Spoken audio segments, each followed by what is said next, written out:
there is a philosopher who spent his entire life trying to convince you that hope is a lie. His name was Arthur Schopenhauer, and he believed that every moment of happiness you have ever experienced is nothing more than a brief pause between two waves of suffering. He thought that desire itself is the source of all pain, that the human will is a blind, thrashing force that drives us toward goals that can never satisfy us, and that the wisest thing any person can do is to stop wanting anything at all. And here is the disturbing part. When you look at your life right now, when you scroll through your phone at 2 a.m. feeling hollow, when you achieve something you worked years for and feel nothing, when you realize that getting what you wanted did not fix you, it starts to sound like he might have been right. Arthur Schopenhauer was a 19th-century German philosopher who became famous for arguing that life is suffering, that happiness is impossible, and that the only escape is to kill your desires before they kill you. Most people know him as the pessimist philosopher, the man who hated noise, dogs, and other people, the thinker who inspired everyone from Nietzsche to Freud to Tolstoy. But what most people do not know is why he thought this way, what happened to him that made him see the world as a machine designed to torture conscious beings, and what his ideas actually mean when you apply them to your own life. By the end of this, you will understand why Schopenhauer believed that suffering is not a bug in the system but the system itself. Why he thought that the worst thing you can do is keep chasing what you want, and why learning to see life the way he did might actually help you stop feeling so tired all the time. Arthur Schopenhauer was born in 1788 in Danzig, which is now part of Poland, into a wealthy merchant family. His father, Heinrich, was a successful businessman, controlling and harsh, who wanted Arthur to follow him into commerce. His mother, Johanna, was cold, distant, and emotionally unavailable. She would later become a successful novelist and salon host, more interested in her literary career than in her son. By all accounts, Schopenhauer had a miserable childhood. His father trained him for business from an early age, forcing him to travel across Europe to learn languages and trade, but Arthur hated it. He wanted to study philosophy and literature. He wanted to think, not count money. The tension between what his father demanded and what Arthur actually wanted created a wound that never healed. When Schopenhauer was 17, his father died. The official story was that Heinrich fell from a warehouse loft into a canal and drowned. But many believed, including Arthur himself, that it was suicide. His father had been showing signs of mental illness, paranoia, and depression in the months before his death. Whether it was an accident or not, the effect on Arthur was catastrophic. He inherited enough money to live comfortably for the rest of his life, which freed him from ever needing to work, but he also inherited a deep, gnawing suspicion that life itself was cursed. His mother, instead of comforting him, seemed relieved. She moved to Weimar, started a new life surrounded by writers and intellectuals, and made it clear that she did not want Arthur around. He was too gloomy, too intense, too obsessed with suffering. Their relationship became toxic. They argued constantly. At one point, she told him that his presence made her physically ill. Eventually, they stopped speaking entirely. Schopenhauer spent the rest of his life without a family, without close friends, convinced that human relationships were traps designed to inflict pain. This is where the philosophy begins. Schopenhauer did not sit in a quiet room and decide to think about pessimism as an intellectual exercise. He lived it. He felt abandoned by both parents, disgusted by the world of business and social climbing, isolated and angry. And instead of pretending everything was fine, instead of finding meaning in religion or work or love, he looked directly at the pain and asked, what if this is not an accident? What if suffering is not something that happens to you but something that is built into existence itself? What if the problem is not that life is hard but that life, by its very nature, cannot be anything other than hard? He spent years studying philosophy, first at the University of Göttingen, then in Berlin, where he attended lectures by Johann Fichte, one of the most famous philosophers of the time. But Schopenhauer hated Fichte. He thought academic philosophy was a game played by careerists who cared more about sounding smart than about truth. He read Plato and Kant obsessively, and he also read Hindu and Buddhist texts, which almost no Western philosopher had done at that point. And what he found in those texts was a vision of reality that matched what he felt in his bones. The idea that desire is suffering. That the self is an illusion. That the only way out is to stop playing the game entirely. In 1818, when he was 30 years old, Schopenhauer published his masterwork, The World as Will and Representation. It is one of the most brutal, uncompromising books ever written. And almost no one read it. It sold barely any copies. The academic world ignored him. He tried to start a teaching career at the University of Berlin, scheduling his lectures at the same time as the famous philosopher Hegel, thinking he could compete. No one showed up. Hegel was the star. Schopenhauer was nobody. He gave up on academia and spent the next 20 years in obscurity, bitter and alone, convinced that the world was too stupid to understand him. And then, slowly, people started to notice. By the time he was in his 60s, the world as will and representation was being read across Europe. Intellectuals were talking about him. He became famous. But by then the damage was done. He had spent decades isolated, resentful, hardened. He never married. He never had children. He lived alone in Frankfurt with his poodle, which he named Atman, the Sanskrit word for the universal soul. He died in 1860, famous but still lonely, still convinced that life was suffering, still certain that he was right. So what was the dangerous idea? What did Schopenhauer actually believe that made him sound so dark, so final, so impossible to ignore once you hear it? Here is the core of it. Schopenhauer argued that beneath everything we see, beneath all the objects and people and events in the world, there is a single force driving everything. He called it the will. Not will as in willpower or choice, but will as in a blind, unconscious, insatiable craving that pushes all living things to survive, reproduce, and consume. The will is not rational. It does not have a plan. It does not care about you. It just wants. And you, as a human being, are a temporary expression of that wanting. You did not choose to be born. You did not choose to have desires. You are a puppet and the will is pulling the strings. Think about your life right now. You want things. You want love, success, security, respect, pleasure. And when you do not have those things, you suffer. That is obvious. But here is the twist. When you do get what you want, you do not stop suffering. You just suffer in a different way. You get bored. You start wanting something else. Or you get what you want and realize it was not what you thought it would be. You worked for years to land that job and now you have it and you feel empty. You got into the relationship and now you are anxious about losing it. You bought the thing and it does not make you happy. Schopenhauer called this the pendulum of suffering. You swing between pain and boredom. Pain when you do not have what you want. Boredom when you do. There is no winning. The game is rigged. And here is where it connects to your life right now. Look at your phone. How many times today have you opened an app hoping to feel something, anything, and then closed it feeling worse? How many times have you thought, if I just get this one thing, everything will be better, and then you got it and it was not better? That is the will. That is the blind craving that Schopenhauer was talking about. You are not scrolling because you are weak. You are scrolling because you are. Look at your phone.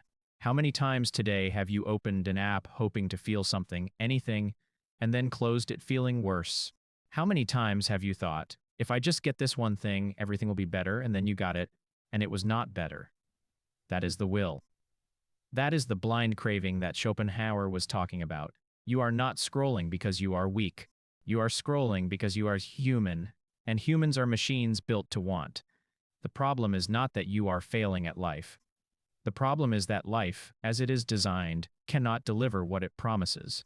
Schopenhauer also believed that the worst thing you can do is reproduce. He thought that having children was the ultimate act of cruelty because you are bringing another conscious being into a world where suffering is guaranteed. You are creating someone who will hunger, fear, age, lose people they love, and die. For what? So the will can keep going. So the cycle can continue. He saw parenthood not as a gift but as a trap, a way the species tricks you into perpetuating suffering. Now, this sounds extreme, and it is. But think of the anxiety so many people feel today about bringing kids into a world that feels like it is falling apart. Climate change, economic collapse, political chaos. Schopenhauer did not have those specific problems, but he had the philosophical version of the same fear. He looked at existence and thought, why would you do this to someone you love? He also believed that most of what we call happiness is just relief. You are not happy when you eat. You are just not hungry anymore. You are not happy when you sleep with someone. You are just not a few hours. Happiness is not a positive state. It is the temporary absence of pain. And the moments when you feel genuinely good, genuinely at peace, those are so rare that they prove the rule. Life is suffering with occasional breaks. And if you are sitting there thinking, okay, this guy clearly needed therapy, you are not wrong. But also be honest. How much of your happiness is actually just relief? How much of your day is spent trying to escape discomfort rather than moving towards something real? Schopenhauer forces you to stop lying to yourself about how much of your life is just maintenance, just damage control, just trying not to feel bad. So what do you do? If life is suffering, if desire is a trap, is fake, what is the point? Schopenhauer had an answer, and it is not what you think. He did not say kill yourself. In fact, he thought suicide was pointless because it does not solve the problem. Suicide is the will destroying one of its own expressions out of frustration. It is still the will acting. It is still desire, just desire to stop existing. What Schopenhauer recommended instead was something he called the denial of the will. You stop wanting. You stop chasing. You stop feeding the machine. He found this idea in Buddhism and Hinduism, in the concept of asceticism, the practice of renouncing desire. He admired saints, monks, and hermits who lived with almost nothing, who gave up sex, wealth, comfort, and ambition. He thought they had figured out the secret. If you can kill your desires, you can stop suffering, not by achieving what you want, but by stopping wanting altogether. And in those rare moments when the will goes quiet, when you are not hungry or horny or scared or ambitious, you experience something Schopenhauer called the pure subject of knowing. You stop being a person who wants things and become a consciousness that simply observes.